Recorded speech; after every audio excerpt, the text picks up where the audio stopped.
ভালো আছেন? বিসমিল্লাহির রহমানির রহিম, ইয়াকা নাবুদু ওয়া ইয়াকা নাস্তাইন।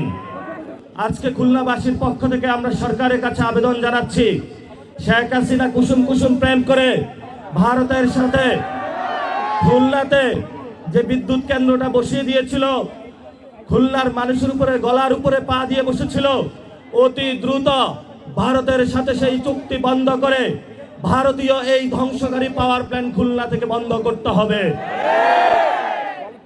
দ্বিতীয় বিষয়, যে অসংখ্য মানুষ শহীদ হয়েছিল বাংলাদেশে, আহত হয়েছিল, যাদের রক্তের উপরে দাঁড়িয়ে অনেকে আজকে সংসদ ভবনে 12 তারিখে সংসদ অধিবেশন শুরু করতে যাচ্ছেন। ভালো কথা, সংসদেই হলো সবকিছু হবে।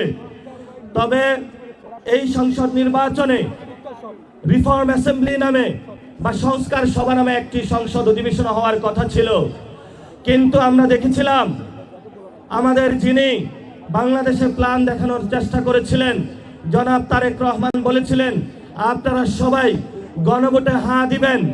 আমরা এখন দেখতে পাচ্ছি সেটা ওনার মুখের কথা ছিল, অন্তরের কথা ছিল না। এই জন্য আমরা সরকারকে এখনো বলবো, সময় আছে, দ্রুত গতিতে সংস্কার সভা বাস্তবায়নের উদ্যোগ নিন, না হলে 12 তারিখে আমরা সংসদ ভবনের সামনে যাব। সংসদ ভবনের সামনে গিয়ে বলবো, শুধু সংসদের ভিতরে বসে গুন্ডা মাস্তান চাঁদাবাজি দুর্নীতিবাজদের নিয়ে সংসদ অধিবেশন করলে চলবে না।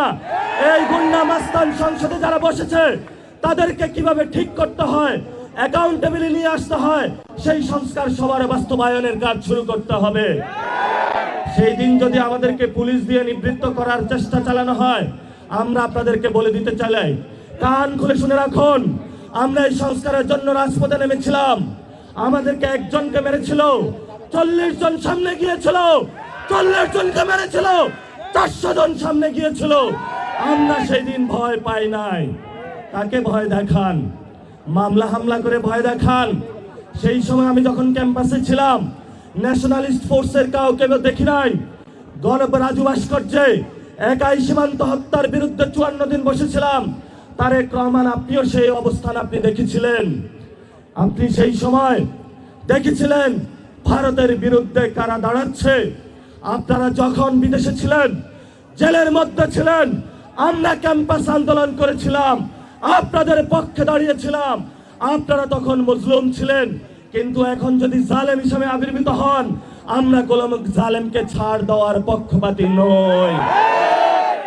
এখানে বাংলাদেশে অনেক জায়গায় অনেকে সমঝোতার নামে ইনিয়ে বিনিয়ে চাঁদাবাজকে স্বীকৃতি দেওয়ার চেষ্টা চালাচ্ছে।